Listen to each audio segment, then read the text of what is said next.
seen a lot of videos on my feed lately arguing calories in and calories out for weight loss versus it's all hormones.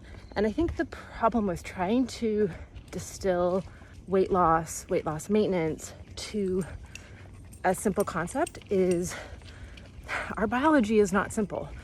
We are complex organisms, and both are true.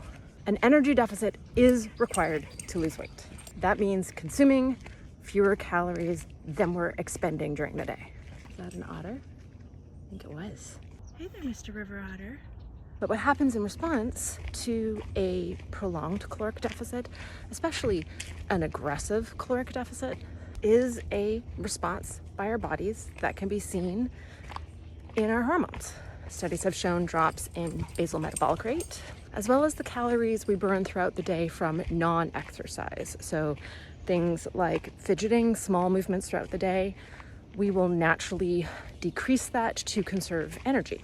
And then there's a concurrent rise in the hunger hormone ghrelin and some changes in leptin signaling. Altogether, that means that through a prolonged energy deficit, we feel hungrier and hungrier.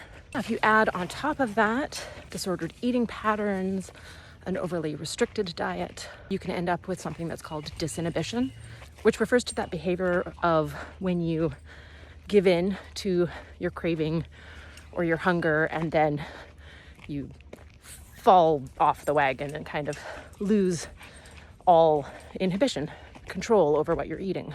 And this is what drives the diet yo-yo, and why losing weight and keeping it off is so much harder for people with dysregulated appetites and people following overly restrictive diet plans.